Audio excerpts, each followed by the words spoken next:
এই জন্য যখন আপনি মানুষকে গালি দিয়েছিলেন, এমনিতে সচরাচর যে ভাষাগুলি মানুষ ব্যবহার করে, যেটা আমরা ভাষা মনে করি না, আছে না এরকম? এমন কিছু ভাষা রয়েছে যে ভাষাগুলি সবসময় যদি আপনি আমাকে বলেন, আমি আপনাকে বলি, কিন্তু আমি ওটাকে খারাপ মনে করি না। এরকম ভাষা যদি মানুষের মুখ থেকে বের হয়, আর সেই সালাত যদি 5 ওয়াক্ত আদায় করে, তাহলে সেই গুনাহগুলি মোচন করার সবচেয়ে বড় মাধ্যম, মানুষ যখন কুলি করে হুজুর পানি ফেলে দিবে, আল্লাহ রাসূল বলেছেন তার মুখের যে সগীরা গুনাহগুলি রয়েছে, এই গুনাহগুলি তার মিটিয়ে দিবে। বলি সুবহানাল্লাহ। এই জন্য আল্লাহ রাসূল সাল্লাল্লাহু আলাইহি সাল্লাম কত সুন্দরভাবে বলেছেন, শোনো, কেউ যদি কষ্টের পরেও সুন্দর করে উজু করে, উজুর যে দোয়াটি রয়েছে সুন্দরভাবে বলে, কেউ যদি সুন্দর করে উজু করে, উজুর যে দোয়াটি রয়েছে এই দোয়াটি যদি বলে, আল্লাহ রাসূল বলেছেন, তাহলে তার জন্য আসমানে যে দরজাগুলি রয়েছে, তার জন্য জান্নাতের যে দরজাগুলি রয়েছে, ফতিহাত আবওয়াবুল জান্নাতে, জান্নাতের সমস্ত দরজাগুলি আল্লাহ তাআলা তার জন্য খুলে দেন। বলি সুবহানাল্লাহ। সুন্দর করে উজু করে, কষ্টের পরেও সে উজু করে। কষ্ট বলতে শীতকালে আপনি আপনার জামার হাতাটা গোটাবেন কি গোটাবেন না, এভাবে নিয়ে এসেছেন, উজু এখান থেকে করলেন। ঠান্ডা পানি মডারের পানি ট্যাঙ্কিতে যখন ছিল, একেবারে বরফের মতো ঠান্ডা হয়েছে, এ পানি দিয়ে মুখ কুলি করবো কিভাবে, মুখটা ধৌত করবো কিভাবে, এজন্য আপনি সামান্য কিছু উঠিয়ে এখান থেকে ধৌত করলেন, কিন্তু এটা ঠিক হলো না। আল্লাহ রাসূল বলেছেন, কেউ যদি কষ্টের পরেও সুন্দর করে উজু করে, এভাবে পানিটা নেয়, আবার সামান্য পিচ গড়িয়ে দেয়, পানিটা এভাবে নেবে, এভাবে দিয়ে এভাবে গড়িয়ে দিবে, তাহলে ফোঁটা ফোঁটা পানিগুলো পড়ে যাবে, হাতের গোনাগুলো ঝরে পড়ে যাবে। আল্লাহ রাসূল বলেছেন, এরকম যদি কোনো মুসলিম ব্যক্তি সুন্দর করে উজু করে, উজুর দোয়াটি পরে, লজ্জাস্থান বরাবর একটু পানি ছিটা দেয়, লজ্জাস্থান বরাবর একটু পানি ছিটা দেয়, এরপর সুন্দর করে উজুর দোয়াটি পরে, আল্লাহ রাসূল বলেছেন ফতিহাত আবওয়াবুল জান্নাহ, তার জন্য জান্নাতের সমস্ত দরজাগুলি আল্লাহ তাআলা খুলে দিবেন। বলি সুবহানাল্লাহ। এজন্য নামাজের জন্য সুন্দর করে উজু করতে হবে, এবং সালাত, ফরজ সালাত আপনাকে আদায় করতেই হবে, না করলে নয়। এই যে কিছুদিন আগে রমাজান শেষ হয়ে গেছে, রমাজানের শুরু থেকে নিয়ে 10 দিন পুরা মসজিদে, প্রায় সব মসজিদগুলিতে মসজিদ পরিপূর্ণ হয়ে যায়, কিন্তু যেদিন থেকে 11 দিন পরে রমাজানের 12 দিন এসে যায়, সেই দিন থেকে মুসল্লির সংখ্যা কমে যায়। এরপরেও যেভাবে 3-4 কাতার 5 কাতারে মসজিদে জামাতের সঙ্গে তারাবির সালাত আদায় করে মানুষ মসজিদ থেকে বেরিয়ে যায় রমাজান মাস, কিন্তু রমাজান মাস বের হয়ে গেলে, অতিবাহিত হয়ে গেলে, আর মানুষ ফরজ সালাতের দিকে অতটা চাহিদা বাড়ে না। 5 ওয়াক্ত নামাজে প্রায় মসজিদগুলিতে দেখবেন নামাজ আদায় করার জন্য সময় নির্ধারিত রয়েছে, টাইম রয়েছে, আজান দেওয়ার সময় রয়েছে, কিন্তু নামাজ আর আজান দেয় কে? মুয়াজ্জিন ঠিক সময় আজান দিল, আর মুয়াজ্জিন এবং সানি ইমাম যিনি রয়েছেন ঠিক সময়ে তারা 2 জনের সালাত আদায় করলো, কিন্তু মসজিদে মুসল্লি নেই, ঠিক কিনা? আপনি যদি তারাবির সালাত আদায় না করেন, এই কারণে আপনি গুনাহগার হবেন না, কিন্তু আপনি যদি ইশার সালাত আদায় না করেন, তাহলে আপনি গুনাহগার হবেন। আপনি যদি তারাবির সালাত আদায় না করেন, এই কারণে আপনি গুনাহগার হবেন না, কিন্তু যদি আপনি ফজরের সালাত আদায় না করেন, তাহলে আপনি গুনাহগার হবেন। যে আমার পূর্বের বক্তা বলে গেছেন যে সালাত এবং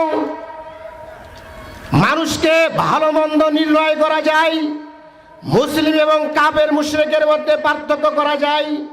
সালাত, যে সালাত আদায় করে সে মুসলিম, আর যে সালাত আদায় করে না সে কাফের, সে মুশরিক। তাহলে বোঝা যায় আমরা যেভাবে রমজান মাস এলে যেভাবে মসজিদে পরিপূর্ণতা আদায় করে জামাতের সঙ্গে তারাবির সালাত আদায় করি, ফরজ সালাতে আমরা সেভাবে আদায় করি না। এই জন্য মানুষ গুনাহগার হবে কিনা বলেন তো? অবশ্যই সে গুনাহগার হবে। রমজান আসলেই 20 রাকাত 8 রাকাত হিসাব ফেসবুক খুললেই ইউটিউব খুললেই এইগুলো বক্তব্যে পরিপূর্ণতা হয়ে যায়। আর রমজান মাস পার হয়ে গেলে আর কেউ এইগুলি নিয়ে কথা বলে না। আবার 11 মাস পার হওয়ার পর আবার যে রমজান মাস আসার ভাব আবার শুরু হয়ে যাবে। তারাবি 8 রাকাত না 20 রাকাত, কিন্তু ফরজ সালাত আদায় করে না। একজন ব্যক্তি যদি ফরজ সালাত আদায় না করে তাহলে সে গুনাহগার হবে, সে পাপী হবে, সে আল্লাহর হুকুমকে সে অমান্য করেছে। একজন ব্যক্তির যখন বিচারে কাঠগড়ায় শুরু হয়ে যাবে, সর্বপ্রথম যেটি হিসাব হবে সেটি হচ্ছে তার সালাত, নামাজ। সিলসিলা সহিহা নামে একটি গ্রন্থ আছে, সেখানে 598 নম্বর হাদিস বর্ণনা করেছেন আনাস রাদিয়াল্লাহু তাআলা আনহু। আনাস রাদিয়াল্লাহু তাআলা আনহু বলেন, রাসূল সাল্লাল্লাহু আলাইহি সাল্লাম বলেছেন, আউয়ালু মা ইউহাসাবুল আবদু ইয়াওমাল কিয়ামাহ আস-সালাত। মানুষের সর্বপ্রথম বিচারে কাঠগড়ায় যে জিনিসটি হিসাব গ্রহণ করা হবে সেটি হচ্ছে সালাত, নামাজ। ফাইন সালুহা সালুহা লাহু সাইরু আমালি, যদি তার সালাত গ্রহণযোগ্য হয়, সালাত ঠিক থাকে, তাহলে তার সমস্ত আমলগুলি ঠিক থাকবে। ফাইন ফাসাদাত সাইরু আমালি, আর তার জীবনে যদি সালাত না থাকে তাহলে এরপর যত আমল তার রয়েছে সব আমলগুলি তার বাতিল হয়ে যাবে, গ্রহণযোগ্য হবে না। আপনি তারাবি সালাত আদায় করেছেন, ফরজ সালাত আদায় করেন নাই, এ তারাবি আপনার গ্রহণযোগ্য নয়। আপনি হজ করেছেন, টাকা রয়েছে, অর্থ সম্পদের আপনি মালিক, কিন্তু আপনি ফরজ সালাত আদায় করেন নাই, আপনার এই হজ আল্লাহ তাআলার নিকটে গ্রহণযোগ্য হবে না। আপনি সাধারণভাবে যাকাত আদায় করেন, দান সাদেকা করেন, বিভিন্ন সময় রমজান মাস আসলেই মসজিদে কোরআন দেন, ইফতার যারা সিয়াম থাকে রোজা পালন করে তাদেরকে ইফতার করান সমপরিমাণ সওয়াব অর্জন করার জন্য। কিন্তু আপনার আমার জীবনে যদি ফরজ সালাতের নিয়ম ঠিক না থাকে তাহলে আল্লাহ রাসূল বলেছেন 1450 বছর পূর্বে তার জীবনের যত আমল রয়েছে সব আমলগুলি তার বাতিল হয়ে যাবে, একটি আমলও তার গ্রহণযোগ্য হবে না। রমজান মাস আসলে মসজিদে জায়গা দেওয়া যায় না, আর এমনিতেই মসজিদ মুসল্লি নেই, অনেক সময় মুয়াজ্জিন ঝাড়ু দেয় না, আসে না? এরকম হাজার হাজার মসজিদ রয়েছে, হাজার হাজার পরিবার রয়েছে, বালুর উপরে সালাত আদায় করতে হয়, মুসল্লি সেখানে যায় না। আর রমজান মাস আসলেই বারবার মসজিদ পরিষ্কার করে এরপরে বেনামাজিরা তারাবি সালাত আদায় করতে গিয়ে বলে, কি ব্যাপার মুয়াজ্জিন সাহেব, আপনি মসজিদ পরিষ্কার করেন নাই কেন? যে 5 ওয়াক্ত সালাত আদায় করবে না সে মুসলিম, যে পাঞ্জেগানা সালাত আদায় করবে না সে মুসলিম, সে কাফের। একজন বেনামাজি মারা গেলে তার কি জানাজার হওয়া উচিত? আপনি বলেন তো, একজন বেনামাজি মারা গেলে তার কি জানাজার হওয়া উচিত? জানাজার তো বহু দূরের কথা, জানাজার তো বহু দূরের কথা, তার গোসল দেওয়াটাই ঠিক নয়। গোসল দেওয়ার পরে তো তাকে কাফন পরাতে হবে, এরপর জানাজারের ব্যবস্থা করতে হবে, এরপর মাটি দেওয়ার ব্যবস্থা করতে হবে। কিন্তু বেনামাজি মারা গেলে তার গোসলের ব্যবস্থা করা ঠিক নয়। কিন্তু সমাজে যদি এগুলির কথা প্রয়োগ করতে চান, তখন আপনাকে আমাকে বলবে ফিতনাবাজ, এরা জঙ্গলিবাদ, ঠিক কিনা? আজ থেকে 5 বছর পূর্বে আমাদের এলাকায় যেভাবে শুরু হয়েছিল, হক যখন মানুষের নিকটে পৌঁছে যায়, ওয়াকুল জাল হক ওয়া জাহাকাল বাতিল ইন্নাল বাতিলা কানা জাউকা। মুহাম্মদ, আপনি বলে দেন এসেছে সত্য, চলে গেছে মিথ্যা, নিশ্চয়ই মিথ্যা, চিরদিন মিথ্যা। যখন হক কথা মানুষের নিকটে দাওয়াত দেওয়া হয়েছে, এক শ্রেণী মুসলিম বেনামাজি, যে নামাজি বলে নাই, দাড়ি রাখা তো অনেক বহু দূরের কথা, হারাম হারামের মধ্যে সে নিমজ্জিত রয়েছে, এরকম এক শ্রেণী মুসলিম হয়ে সে বলেছে ওরা জঙ্গিবাদ, ওরা বিদেশি টাকা পায়, এজন্য তারা এই কাজগুলি করে না। বলছে কি বলে নাই? আর সমাজশীলা যে মানুষ যখন সুন্নাতকে পরিত্যাগ করে যখন বিদআত গ্রহণ করবে, ওই সমাজে তখন ফিতনা শুরু হয়ে যাবে। সুন্নাত যেখানে প্রতিষ্ঠিত হবে, যখন বিদআত পরিত্যাগ করবে, বিদআতকে ফেলে দেবে, ডাস্টবিনে নিক্ষেপ করবে, তখন এই সমাজটা সুন্দর হবে। সুন্নাত যেখানে থাকবে সেখানে আল্লাহর কল্যাণ থাকবে, সুন্নাত যেখানে থাকবে সেখানে আল্লাহর রহমত থাকবে, আর যেখানে বিদআত থাকবে সেখানে আল্লাহর গজব নাযিল হবে। এই জন্য মানুষের উপরে ফিতনা এটা মনে হয়, মানুষের উপরে এটা ফিতনা মনে হয়। বিদআতটাকে মানুষ সুন্নাত হিসাবে যখন মেনে নেয়, আর সুন্নাতটাকে যখন মানুষ বিদআত হিসাবে ছেড়ে দেয়, তখন মানুষের উপরে অকল্যাণ চলে আসে। এই জন্য সাবধান, সতর্ক থাকুন। এই মাইকের আওয়াজ যত দূর পর্যন্ত যাচ্ছে, সকলকে 5 ওয়াক্ত নামাজ আদায় করতে হবে। 5 ওয়াক্ত নামাজ আদায় করা ছাড়া মানুষের কোনো পথ ঘাট নেই। 5 ওয়াক্ত নামাজ আদায় করা ছাড়া মানুষের কোনো পথ ঘাট নেই। আপনি আমি মরার পর যত আমরা অজুহাত পেশ করি, এই অজুহাত আল্লাহ তাআলার নিকটে গ্রহণযোগ্য হবে না। আল্লাহ সুবহানাহু ওয়া তাআলা সূরা আনকাবুতের 45 নম্বর আয়াতে বলছেন, ইন্নাস সালাতা তানহা আনিল ফাহশাই ওয়াল মুনকার। নিশ্চয় সালাত, নামাজ এজন্য বলছি, অনেক মুসল্লি রয়েছে সালাতের ভাষা এরা বোঝে না, সালাত কি জিনিস। আল্লাহ তাআলা বলছেন, ইন্নাস সালাতা তানহা আনিল ফাহশাই ওয়াল মুনকার। নিশ্চয় সালাত, নামাজ মানুষকে অশ্লীল অসৎ কাজ থেকে দূরে রাখে, বিরত রাখে। যে নামাজ আদায় করে সে পারে না টেলিভিশন দেখতে, যে নামাজ আদায় করে সে পারে না সুদ খেতে, যে নামাজ আদায় করে সে পারে না হারাম উপার্জন করতে। যদি সে সালাত আদায় করে হারাম উপার্জন করে, তাহলে বুঝতে হবে সালাত তার কাজ হয়নি, মানে সে হালাল রুচি খেয়ে সালাত আদায় করে নাই। আপনার আমার গুরুত্বপূর্ণ কথা হলো, ইবাদতের জগতে যত ইবাদত রয়েছে, ইবাদতের জগতে যত ইবাদত রয়েছে, সালাতের তুলনায় কোনো ইবাদত নেই। বুঝতে পারেন নাই? ইবাদতের জগতে যত ইবাদত দেখতে পান, সিয়াম দেখতে পান মানে রোজা, হজ দেখতে পান, উমরা দেখতে পান, যাকাত দেখতে পান, আর অন্যান্য যে ইবাদতগুলি আপনি দেখতে পান, ইবাদতের জগতে যত ইবাদত আছে, ইবাদতের জগতে যত ইবাদত আছে, সবচেয়ে মানব জীবনের শ্রেষ্ঠ ইবাদত হচ্ছে সালাত, নামাজ। যে নামাজ আদায় করলো সে মুসলিম, আর যে নামাজ আদায় করলো না সে কাফের ওয়া মুসলিম। এই জন্য সাবধান, সতর্ক থাকুন। আজকে থেকে আপনি লক্ষ্য করবেন, আপনারা যারা এখানে উপস্থিত রয়েছেন, এই মাইকের আওয়াজ যত দূর পর্যন্ত যায়, আজ থেকে শোনার পর যে 5 ওয়াক্ত সালাত আদায় করবে না, আপনি নিশ্চিত মনে রাখবেন সে কে। বলেন তো সে কে? ভাষা আসতেছে না, বলেন তো সে কে? কাফের। যে 5 ওয়াক্ত সালাত আদায় করবে না সে কে? সে কাফের। তার হাসর নাসর হবে কার সঙ্গে?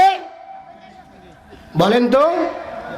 কারণের সঙ্গে। হাদিসটি অনুবাদ করব আহমদ গ্রন্থের 578 নম্বর হাদিস। হাদিস বর্ণনা করছেন আব্দুল ইবনে আমর, আল্লাহ রাসূল থেকে হাদিস বর্ণনা করছেন আন্নাহু যাকারা সালাতা ইয়াউম, আল্লাহ রাসূল একদিন নামাজ সম্পর্কে আলোচনা করলেন, সালাত সম্পর্কে আলোচনা করলেন।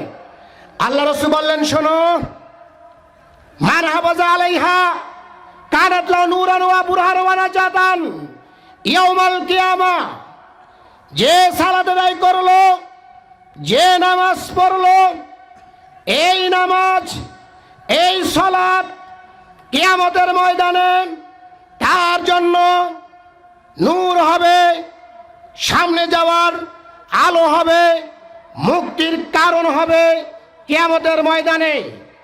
ওয়া লাম ইউহাফিজ আলাইহা লাম তাকুন নূরান ওয়ালা বুরহানান ওয়ালা নাজাতান ইয়াউমাল কিয়ামা, যে নামাজ আদায় করবে না, যে বেনামাজি নামাজ আদায় করলো না, এই নামাজ কিয়ামতের ময়দানে তার জন্য আলো হবে না, মুক্তির কারণ হবে না, ওয়ালা বুরহানান, এবং দলিল হবে না।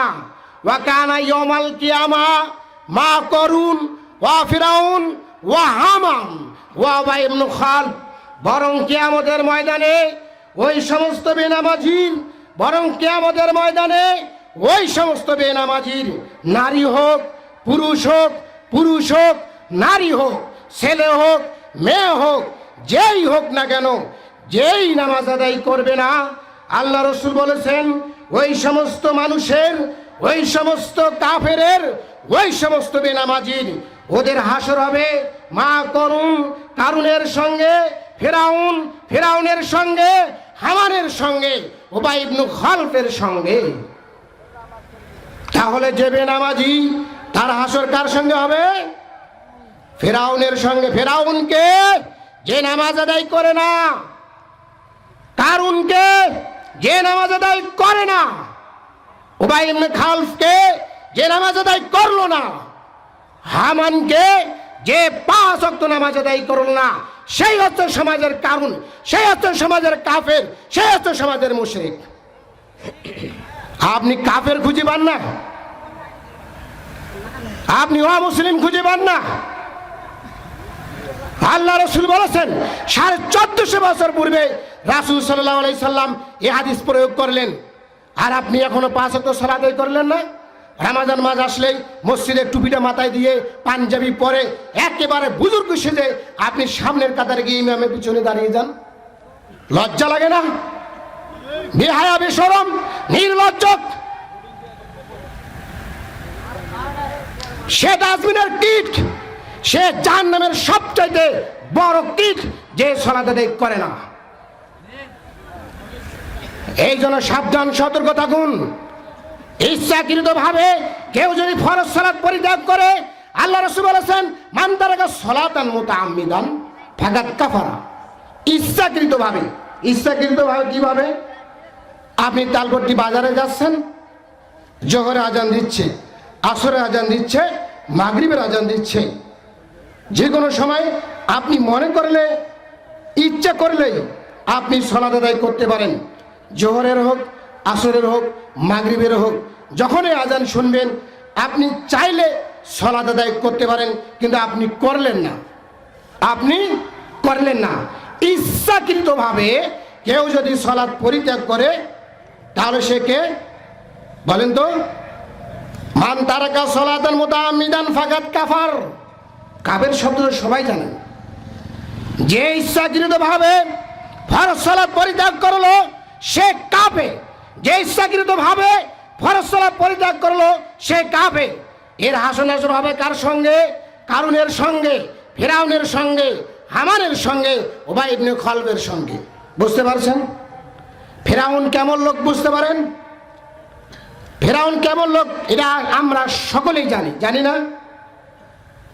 যে জনগণকে বলেছিল আমি তোমাদের রব, আমি তোমাদের আল্লাহ, তোমরা আমাকে রব হিসাবে মেনে নাও। বলে নাই? এইরকম একজন বেয়াদবি লোকের সঙ্গে, এইরকম একজন খারাপ লোকের সঙ্গে, এইরকম একজন একেবারে দৃষ্টান্তমূলক, যার লাশকে এখন পর্যন্ত সুটকি হিসাবে আল্লাহ তাআলা আপনার আমার জন্য দৃষ্টান্ত স্বরূপ রেখে দিয়েছেন। এইরকম খারাপ লোকের সঙ্গে, এইরকম বদ লোকের সঙ্গে আপনার আমার হাসর হবে, যে সালাত আদায় করে না তার। সালাত আদায়ের অনেক উপকার রয়েছে, আমরা বুঝতে পারি না। সালাত আদায়ের অনেক উপকার রয়েছে, আমরা বুঝতে পারি না। দেখেন তো বোঝেন কিনা? সহিহ মুসলিমে হাদিসটি রয়েছে, মিশকাতুল মাসাবিতে রয়েছে, হাদিস নাম্বার 564। হাদিস বর্ণনা করছেন আবু হুরায়রা। আবু হুরায়রা রাদিয়াল্লাহু তাআলা আনহু বলেন, রাসূল সাল্লাল্লাহু আলাইহি সাল্লাম বলেছেন, আস-সালাওয়াতুল খামস ইয়ামুল্লাহ বিহিন্না খাতায়া। আল্লাহ রাসূল বলেছেন, আস-সালাওয়াতু ওয়াল জুমআতু ইলা জুমআতি ওয়া রমাদানু ইলা রমাদানা। এক যে ব্যক্তি 5 ওয়াক্ত সালাত আদায় করলো, আস-সালাওয়াতুল খামস 5 ওয়াক্ত নামাজ, 5 ওয়াক্ত সালাত, ওয়াল জুমআতু ইলা জুমআতি, এক জুমা থেকে অপর জুমা, আপনি যে জুমা সালাত আদায় করলেন তার সামনের জুমা, এর মাঝামাঝি সময় যে রয়েছে, ওয়া রমাদানু ইলা রমাদানা, এক রমাদান থেকে আর এক রমাদান, যে রমাদান অতিবাহিত করলেন, সামনের রমাদান যে রয়েছে, এর মধ্যবর্তী যে একটা বিশাল সময়ের ব্যবধান, মাসের ব্যবধান। আল্লাহ রাসূল বলেছেন, কেউ যদি 5 ওয়াক্ত নামাজ, 5 ওয়াক্ত সালাত আদায় করে, তাহলে এক জুমা থেকে অপর জুমা, এক রমাদান থেকে অপর রমাদান, মুকাফফিরাতুল লিমা বাইনাহুন্না, এই যে দিনগুলি, এই যে মাসগুলি, এই যে সময়গুলি, এই যে দিনগুলি, এর মধ্যে যদি মানুষ কোনো সগীরা গুনাহ করে, এর মধ্যে যদি মানুষ কোনো সগীরা গুনাহ করে, এই নামাজটাই হলো তার সগীরা গুনাহকে মিটিয়ে দেওয়ার সবচেয়ে বড় মাধ্যম। বলি সুবহানাল্লাহ। কিভাবে সগীরা গুনাহ মাফ হবে? আপনি উজু করতেছেন, হাত ধুতে করতেছেন, আপনার পাশের একজন ভাবি বলেছিল, ভাইজান বাজারে যাচ্ছেন, এই যে আমার জন্য 1 কেজি আলু নিয়ে আসেন। আপনি ব্যাগটা হাতে নিলেন তার হাত থেকে, তার হাতের সঙ্গে আপনার হাতটা স্পর্শ হলো, আপনি উজু করলেন। আল্লাহ রাসূল বলেছেন, কেউ যদি উজু করে, সুন্দর করে উজু করে, আল্লাহ রাসূল বলেছেন, কেউ যদি সুন্দর করে উজু করে, হাতের যে নখ রয়েছে, নখের নিচ দিয়ে যে ফোঁটা ফোঁটা করে পানি পড়ে, নখের নিচ দিয়ে যে ফোঁটা ফোঁটা করে পানি পড়ে, এই পানিগুলি তার গুনাহ মোচনের সবচেয়ে বড় মাধ্যম। সুবহানাল্লাহ। আপনি যখন মুখ ধৌত করবেন, মুখ দিয়ে মানুষকে গালি দিয়েছিলেন, আল্লাহ রাসূল সাল্লাল্লাহু আলাইহি সাল্লাম 1450 বছর পূর্বে আমাদেরকে শিষ্টাচারমূলক, আদবমূলক, শিষ্টাচারমূলক আচরণ, আদবমূলক আচরণ এবং সমাজের কিভাবে আদব দেখাতে হবে, এই ভাষাগুলি আল্লাহ রাসূল সাল্লাল্লাহু আলাইহি সাল্লাম 1450 বছর পূর্বে বলে গেছেন। কিভাবে দেখেন তো? রমজান মাসে প্রায় মানুষগুলি এই হাদিসটি শুনেছেন। ইমাম সাহেব বলেছেন, কেউ যদি রমজানের সিয়াম পালন করে, এই অবস্থায় কেউ যদি তাকে গালি দেয়, কেউ যদি রমজানের সিয়াম পালন করে রোজা রাখে, এই অবস্থায় কেউ যদি তাকে গালি দেয়, ওই সিয়াম পালনকারী ব্যক্তি বলে, ভাই আমি আদবের সঙ্গে বলছি, আমি এখন রোজা রয়েছি, ভাই আমি আদবের সঙ্গে বলছি, আমি শিষ্টাচারমূলক আচরণের সহিত নম্র ভাষায়, সাবলীল ভাষায়, সুন্দর ভাষায় আমি আপনাকে বলছি, আমি রোজা রয়েছি, আপনি আমার সঙ্গে দ্বন্দ্বে লিপ্ত হবেন না, আমি চলে গেলাম। কত সুন্দর আদব আল্লাহ রাসূল সাল্লাল্লাহু আলাইহি সাল্লাম শিক্ষা দিয়েছেন। কত বছর পূর্বে? 1450 বছর পূর্বে। যারা ফরজ সালাত আদায় করে তাদের পুরস্কার কেমন হতে পারে আপনাকে হাদিস বর্ণনা করি, দেখেন তো বোঝেন কিনা। সহিহ হাদিসটি সহিহ বুখারীতে রয়েছে, সহিহ মুসলিমে রয়েছে, মিশকাতুল মাসাবি 565 নম্বর হাদিস। হাদিস বর্ণনা করেছেন আবু হুরায়রা। আবু হুরায়রা রাদিয়াল্লাহু তাআলা আনহু বলেন, রাসূল সাল্লাল্লাহু আলাইহি সাল্লাম বলেছেন, আরাইতুম লাও আন্না নার মিবাবি আহাদিকুম ইয়াকতাসিলু মিনহু কুল্লা ইয়াউমিন 5 মারাতিন। আচ্ছা সাহাবীগণ তোমরা বলো তো, আচ্ছা সাহাবীগণ তোমরা বলো তো, তোমাদের দরজার সামন দিয়ে, তোমাদের বাড়ির দরজার সামন দিয়ে যদি একটি নহর প্রবাহিত হয়, নদী প্রবাহিত হয়, সেখানে গোসলের যদি ব্যবস্থা থাকে, আর তোমাদের কেউ যদি সেখানে 5 বার গোসল করে, সেখানে গোসলের যদি কোনো ব্যবস্থা থাকে, বাড়িতে আপনার বাড়ির পাশে আপনার পুকুর রয়েছে, নদী রয়েছে, আপনি সেখানে গোসলের জন্য আপনি সিঁড়ি ব্যবহার করেছেন, এরকম যদি কোনো ব্যবস্থা থাকে, আল্লাহ রাসূল বলেছেন কেউ যদি সেখানে দৈনিক 5 বার গোসল করে, হালিয়াবকা মিন দারানি শাইউন, তার শরীরে কোনো ময়লা থাকতে পারে। সাহাবীগণ বললেন লা ইয়াবকা মিন দারানি শাইউন, আল্লাহ রাসূল আপনি বলেন কি? আল্লাহ রাসূল আপনি বলেন কি? একবার গোসল দিলে মানুষের চামড়া পরিষ্কার হয়ে যায়, কোনো ময়লা থাকে না। একবার গোসল করলে মানুষের চামড়া পরিষ্কার হয়ে যায়, ময়লা থাকে না। 5 বার সে গোসল করবে, 5 বার সে গোসল করবে, তার শরীরে ময়লা থাকতেই পারে না। আল্লাহ রাসূল সাল্লাল্লাহু আলাইহি সাল্লাম বলেছেন, শোনো, ইয়ামুল্লাহ বিহিন্না খতায়া, 5 ওয়াক্ত নামাজের উদাহরণ ওইরূপ, 5 ওয়াক্ত নামাজের দৃষ্টান্ত অনুরূপ। কেউ যদি 5 ওয়াক্ত সালাত আদায় করে, কেউ যদি 5 ওয়াক্ত নামাজ আদায় করে, তাহলে একজন মানুষ একবার গোসল করলে যেভাবে ময়লা থেকে পরিষ্কার হয়, 2 বার গোসল করলে যেভাবে ময়লা থেকে পরিষ্কার হয়, এই লোকটি যদি 5 বার গোসল করে, এই লোকটি যদি 5 বার গোসল করে, একইবারেই তার শরীরে কোনো ময়লাই থাকবে না। আল্লাহ রাসূল সাল্লাল্লাহু আলাইহি সাল্লাম বলেছেন, কেউ যদি 5 ওয়াক্ত নামাজ আদায় করে, তাহলে তার কোনো গুনাহ থাকবে না। বলি সুবহানাল্লাহ। গুনাহ থেকে সে মুক্ত হবে, গুনাহ থাকবে না। গুনাহ থেকে মুক্ত হলো কে? যে 5 ওয়াক্ত নামাজ আদায় করলো। গুনাহ থেকে মুক্ত হলো কে? যে 5 ওয়াক্ত নামাজ আদায় করলো, সালাত আদায় করলো। গুনার মধ্যে থাকলো কে? যে 5 ওয়াক্ত নামাজ আদায় করলো না, সালাত আদায় করলো না, যে 5 ওয়াক্ত নামাজ আদায় করলো না, সালাত আদায় করলো না, সেই ব্যক্তি গুনাহের মধ্যে থাকলো। আর যে 5 ওয়াক্ত নামাজ আদায় করলো, সে গুনাহ থেকে একেবারেই মুক্ত থাকলো। এই জন্য 5 ওয়াক্ত নামাজ আদায় করার অভ্যাস তৈরি করতে হবে। যখন আপনার ছেলে মেয়ের বয়স 7 বছর হবে, তাদেরকে সালাত নামাজের জন্য তাগিদ করতে হবে। আপনি তাগিদ করবেন কিভাবে? হুজুর, আমি যে নিজেই পড়ি না, আবার আমার ছেলেকে বলবো কিভাবে? ঠিক কিনা বলেন?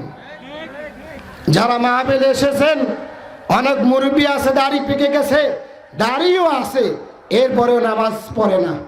আছে না নাই বলেন তো? হাজার হাজার যুবক রয়েছেন যারা দাড়ি রেখেছেন, নামাজ পড়েন না। হাজার হাজার যুবক রয়েছে যারা দাড়িকে একেবারেই এত ডিজাইন করে রাখে, দাড়ির মান সম্মান শেষ। আল্লাহ রাসূল সাল্লাল্লাহু আলাইহি সাল্লাম বলেছেন, সমস্ত নবী রাসূলের সুন্নাত 10টি। বলেন তো কয়টি? সমস্ত নবী রাসূলের সুন্নাত নিয়ম 10টি। বলেন তো কয়টি? একটি হচ্ছে দাড়ি ছেড়ে দেওয়া, গোঁফ খাটো করা। এখন দাড়িও ছোট, গোঁফ লম্বা, এমন ডিজাইন করে গোঁফটা রেখে দিয়েছে, আর দাড়িটা এমন ভাবে কেটেছে, 2 পাশ দিয়ে একেবারে ছোট, মাঝখানে মনে করেন কবুতরের মাথার উপরে কি বলবেন ওটা, ঝুটি, ওইভাবে রাখতেছে না দাড়ি। নাউজুবিল্লাহ। এরা সুন্নাতকে কত নিচে নামিয়ে দিয়েছে এই যুবক সম্প্রদায়। এরা সুন্নাতকে কতটা নিচে নামিয়ে দিয়েছে এই সম্প্রদায়। আল্লাহ তাআলা বলছেন, লাকাদ খালাকনাল ইনসানা ফি আহসানি তাকওয়িম, আমি মানুষকে সুন্দর করে সৃষ্টি করেছি। যত সৃষ্টি রয়েছে সব সৃষ্টির মধ্যে আমি মানুষকে এত সুন্দর করে সৃষ্টি করেছি। সুম্মা রাদাদনাহু আসফালা সাফিলিন, মানুষ যখন চরিত্র হারিয়ে ফেলবে, দাড়িকে এইভাবে ডিজাইন করবে, দাড়িকে এইভাবে মডেল করবে, গোঁফকে এইভাবে মডেল করে রেখে দিবে। মানুষ যখন তার মানবতাকে হারিয়ে ফেলবে, আল্লাহ তাআলা বলছেন, সুম্মা রাদাদনাহু আসফালা সাফিলিন, মানুষ যখন তার মানবতাকে হারিয়ে ফেলবে, আমি আল্লাহ ওই সমস্ত ব্যক্তিকে উল্টা মুখ করে জাহান্নামে নিক্ষেপ করব। নাউজুবিল্লাহ। যখন সে মনে করবে আর আমি মানুষ নেই, আমার ভিতরে আর মনুষ্যত্ব নেই, আল্লাহ তাআলা আমাকে সবচাইতে উত্তম করে সৃষ্টি করেছেন, এই মানবতাবোধ যখন মানুষ হারিয়ে ফেলবে, আল্লাহ তাআলা বলছেন, তখন তাকে উল্টা মুখ করে। যে সব যুবক ভাইরা আজকে এই সব সুন্নাতকে অপমান করছেন, আপনি যতই নড়াচড়া করেন যতই বাহাদুরি করেন, শ্বাস যখন বেরিয়ে যাবে আর ঠেকাতে পারবেন না। এর পুঙ্খানো, এর একেবারে কড়া গণ্ডায় হিসাব আল্লাহ সুবহানাহু ওয়া তাআলার নিকটে বুঝে দিতে হবে, বাঁচার কোনো উপায় থাকবে না। এই জন্য বলছিলাম, প্রত্যেকটা মানুষকে 5 ওয়াক্ত সালাত নামাজ আদায় করতে হবে। 5 ওয়াক্ত নামাজ সালাত আদায় করা ছাড়া মানুষের কোনো উপায় থাকবে না। দেখেন তো বুঝেন কিনা, আপনাকে হাদিস বলছি সিলসিলা সহিহা 589 নম্বর হাদিস বর্ণনা করছেন সালমান ফারসি রাদিয়াল্লাহু তাআলা আনহু। আল্লাহ রাসূল সাল্লাল্লাহু আলাইহি সাল্লাম বলেছেন, শোনো, ইন্নাল মুসলিমা ইউসাল্লি খাতায়াহু মারফুআতু আলা রাসিহি। একজন মুসলিম যখন নামাজ শুরু করবে, একজন মুসলিম যখন সালাত শুরু করে, তখন তার গুনাহগুলি তার মাথার উপরে অবস্থান করে। কোথায় অবস্থান করে? মাথার উপরে। আল্লাহ রাসূল বলেছেন, একজন মুসলিম যখন সালাত শুরু করবে, ওয়া খাতায়াহু মারফুআতু আলা রাসিহি, তার গুনাহগুলি তার মাথার উপরে অবস্থান করবে। কুল্লামা সাজাদা, যতবার সে সিজদা করবে, কুল্লামা সাজাদা, যতবার সে সিজদা করবে, তার গুনাহগুলি মাথা থেকে ঝরে পড়ে যাবে, তার গুনাহগুলি মাথা থেকে ঝরে পড়ে যাবে। আল্লাহ রাসূল বলেছেন, ফায়াবরুকু মিন সালাতিহি, ব্যক্তি যখন সালাত শেষ করবে সালাম ফিরাবে, ব্যক্তি যখন সালাত শেষ করবে সালাম ফিরাবে। আল্লাহ রাসূল বলেছেন, ওয়াকাদ খাতায়াহু, তার কোনো গুনাহ থাকবে না, সমস্ত গুনাহ থেকে সে মুক্ত হয়ে যাবে। বলি সুবহানাল্লাহ। আপনি দেখেছেন, নামাজ আদায় করলে গুনাহ আপনার মাথার উপরে থাকবে। যখনই সিজদা করবেন, যতবারই সিজদা করবেন, আস্তে আস্তে গুনাহগুলি মাথা থেকে ঝরে পড়ে যাবে, আস্তে আস্তে গুনাহগুলি মাথা থেকে ঝরে পড়ে যাবে। নামাজ শেষ, গুনাহ শেষ, নামাজ শেষ, গুনাহ শেষ। আল্লাহ রাসূল সাল্লাল্লাহু আলাইহি সাল্লাম বলেছেন, আপনাকে আরো বোঝানোর জন্য আরো একটি হাদিস বর্ণনা করছি সিলসিলা সহিহা, সেখানে 747 নম্বর হাদিস, একই রাবি হাদিস বর্ণনা করেছেন সালমান ফারসি। তিনি বলছেন, আল্লাহ রাসূল সাল্লাল্লাহু আলাইহি সাল্লাম একদা বলছেন, শোনো, আল্লাহ রাসূল সাল্লাল্লাহু আলাইহি সাল্লাম বলেন, আরবানি ইয়াওমান ফি জামাতিন ইদরিকু তাকবীরাতুল উলা। আল্লাহ রাসূল সাল্লাল্লাহু আলাইহি সাল্লাম বলেন, কেউ যদি তাকবীর তাহরিমা সহকারে, কেউ যদি তাকবীর তাহরিমা সহকারে 40 দিন জামাতের সঙ্গে সালাত আদায় করে। কয়দিন? তাকবীর তাহরিমা বোঝেন? ইকামত সহকারে আল্লাহু আকবার, এভাবে যদি আপনি 40 দিন সালাত আদায় করেন, আল্লাহ রাসূল বলছেন, কেউ যদি তাকবীর তাহরিমা সহকারে জামাতের সঙ্গে 40 দিন সালাত আদায় করে, 40 দিন সালাত আদায় করে, কুতিবাত লাহু বারাআন, তার জন্য বড় বড় 2টি পুরস্কার থাকবে। কুতিবাত লাহু বারাআন, তার জন্য বড় বড় 2টি পুরস্কার থাকবে। এক, আল্লাহ তাআলা তাকে মুনাফিক থেকে মুক্ত করে দিবেন। এক, আল্লাহ তাআলা তাকে মুনাফিক থেকে মুক্ত করে দিবেন। তার ভিতরে যদি মুনাফিকের কোনো বৈশিষ্ট্য থাকে, তার ভিতরে যদি মুনাফিকের কোনো বৈশিষ্ট্য থাকে, তার ভিতরে মুনাফিকের যদি কোনো বৈশিষ্ট্য থাকে, আল্লাহ রাসূল বলেছেন, আল্লাহ তাআলা তাকে মুনাফিক থেকে মুক্ত করে দিন। বলি সুবহানাল্লাহ। 2, ওয়া বারাআতুম মিনান নার, আল্লাহ তাআলা তাকে জাহান্নাম থেকে মুক্ত করে দিবেন। আল্লাহ তাআলা তাকে জাহান্নাম থেকে মুক্ত করে দিবেন। তাহলে যে তাকবীর তাহরিমা সহকারে 40 দিন জামাতের সঙ্গে সালাত আদায় করবে, আল্লাহ রাসূল বলেছেন, তার জন্য 2টি বড় বিশাল পুরস্কার। এক, তার মধ্যে ভিতরে মুনাফিকি থাকবে না, মুনাফিক থেকে আল্লাহ তাআলা মুক্ত করে দিবেন। 2, আল্লাহ তাআলা তাকে জাহান্নাম থেকে মুক্ত করে দিবেন। বলি সুবহানাল্লাহ। এই জন্য জামাতের সঙ্গে সালাত আদায় করার চেষ্টা করুন। আপনি মনে মনে ভাবছেন, আপনি মনে মনে চিন্তা করছেন, 40 দিন কোনো ব্যাপার হলো? এরকম আছে না কিছু লোক মনে মনে ভাবছেন 40 দিন কোনো ব্যাপার হলো? 40 দিন লাগবে না। আপনি একদিন 24 ঘন্টা 5 ওয়াক্ত সালাত জামাতের সঙ্গে আদায় করার জন্য চেষ্টা করে দেখেন তো, আপনি তাকবীর তাহরিমা সহকারে পারেন কিনা।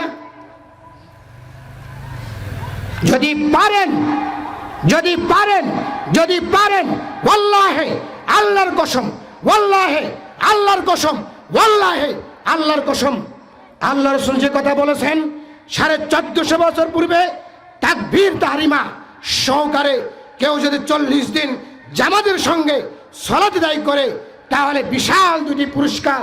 1, জাহান্নাম থেকে মুক্ত, 2, মুনাফিক থেকে মুক্ত। আল্লাহ তাআলা আমাদের সকলকে যেন সেভাবে আমল করার তৌফিক দান করেন। সকলে বলি আল্লাহুম্মা আমিন। আরেকটি হাদিস